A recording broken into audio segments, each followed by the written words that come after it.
En introduction de votre propos, vous avez dit que l'engagement dans cette mission, c'était une réponse à certaines interrogations que vous pouviez avoir.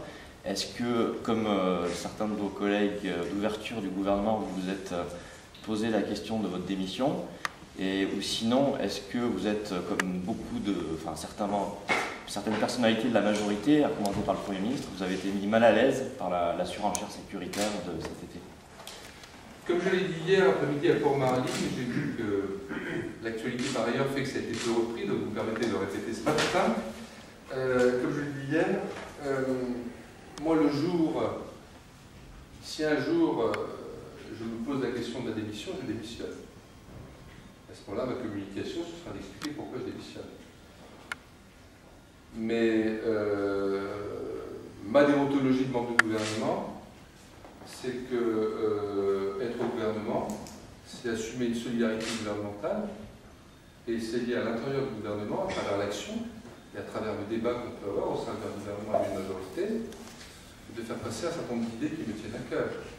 On peut le faire en tant que membre du gouvernement, on peut le faire aussi avec une plus grande liberté en tant que responsable d'une formation politique. Moi, je suis un ministre d'ouverture, mais je ne suis pas là, je ne considère pas que je suis simplement là comme une personnalité issue. J'ai toujours eu un engagement politique. Dès que j'ai accepté l'ouverture, j'ai créé une formation politique. Quelques semaines après, la gauche moderne, qui existe toujours, qui travaille, qui se développe. Et nous aurons nos journées nationales à Mulhouse le 17 septembre. Il y aura certainement des échanges, des discussions, des personnes qui s'expriment de manière critique. C'est le rôle d'un parti politique. Moi, comme membre du gouvernement, je suis, je le répète, dans la solidarité et dans l'action. Et donc, je n'ai pas été,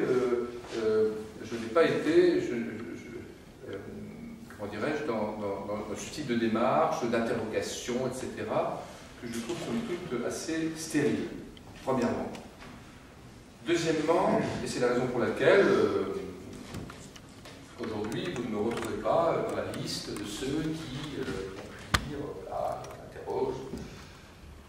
J'ai aussi eu peut-être, par rapport au feuilleton de l'été, la chance, l'opportunité, disons, je l'ai saisie également, d'avoir dès le début de l'été ce contact avec le président de la République qui a permis pour moi, d'emblée, de manière extrêmement concrète, par rapport à la vision que j'ai de ces questions de sécurité, de clarifier les choses. Je vais employer l'expression de tout sécuritaire. Moi, le 2 août, en fin de matinée, j'étais convaincu qu'au-delà de propos du moment, au-delà des polémiques qui s'est développée, nous étions au plus haut niveau de l'État, c'est-à-dire au niveau du président de la République, nous n'étions pas dans le tout sécuritaire.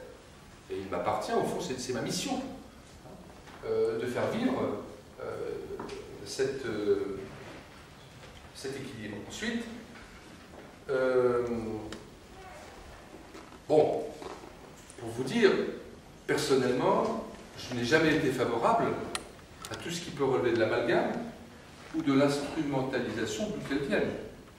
Et quand, à la rentrée, un certain nombre de mes collègues du gouvernement, puis précisément le Premier ministre et le mercredi du Conseil des ministres de la semaine dernière, le président de la République, ont clarifié les choses, eh bien, je me suis retrouvé tout à fait en phase.